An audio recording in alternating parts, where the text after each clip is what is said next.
রংপুর জেলার গঙ্গাচড়া তিস্তা নদী বিধৌত কৃষি প্রধান এলাকা। এখানকার মফস্বল এলাকার মেঠো পথগুলো এখন পিচ ঢালা। তেমন একটি মেঠো পথের কাজ চলছে বেতগাড়ি ইউনিয়নের ১ নম্বর ওয়ার্ড খাপড়িখালে। নিজস্ব প্রতিনিধি রফিকুল ইসলাম সাবুলের প্রতিবেদনে ক্যামেরায় ছিলেন জিয়াম।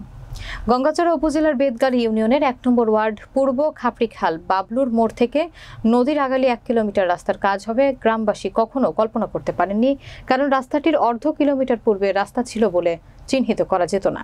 সে রাস্তাটি শ্রম ও মেধা দিয়ে উপজেলা প্রকৌশলীর নজরে এনে অসম্ভবকে সম্ভব করেছেন উক্ত খাপড়িখালের উদার মনের মানুষ মোহাম্মদ আনারুল হক টন্ডু। তিনি এলাকার বিভিন্ন উন্নয়ন কাজ নিজ প্রচেষ্টায় উপজেলার সাথে সমন্বয় করে আদায় করে আনেন বলে এলাকাবাসী জানান। এলাকাবাসী আরও বলেন, Khaprikhal school and college, Khaprikhal মাদ্রাসা এবং কবরস্থান সহ বিবিধ অবকাঠামো নির্মাণে তার অবদান তারা ভুলবেন না। চেয়ারম্যান, মেম্বার বা কোনো নেতা না হয়েও যে এলাকার উন্নয়ন করা যায়, আনোয়ারুল হক টন্ডু তার প্রমাণ। একজন গণ্যমান্য ব্যক্তি মোহাম্মদ আনোয়ার ইসলাম টন্ডু, তিনি আমাদের এলাকায় আমরা ধরছিলাম, তাকে ধরে কাজটা ওপর লেভেল থেকে তিনি এই কাজগুলো করে আনছে। রাস্তা বাদে অন্য অন্য মাজারের কাজ করছে। সামনে আমাদের একটা মাজার আছে, ওইখানে কাজ করছে, অনেক কাজ করছে।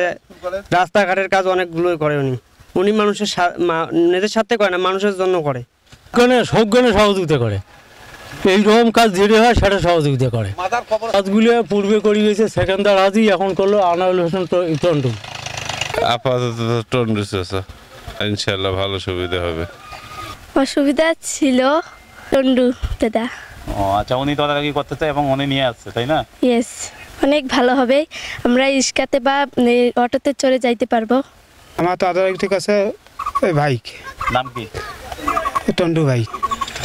আমি চেয়ারম্যান মেম্বার না হয়েও এলাকার রাস্তাঘাট, স্কুল, কলেজ, ঈদগাহ মাঠ, কবরস্থান, মাদ্রাসা উন্নয়ন করেছি। আগামীতে আপনার চিন্তা ভাবনা কি আপনার এলাকা নিয়ে? দেখো সামনেতে কি আসে যায় তখন দেখা যাবে। আগামীতে যদি জনগণ আমাকে নেতৃত্বে চায়, এলাকার জনগণ যদি বলে, তখন দেখা যাবে কি করা যায়। হ্যাঁ, আমার নিজের অর্থায়নে খরচ করতেছি, সব কিছু নিজেই করতেছি, দৌড়াদৌড়ি করতেছি।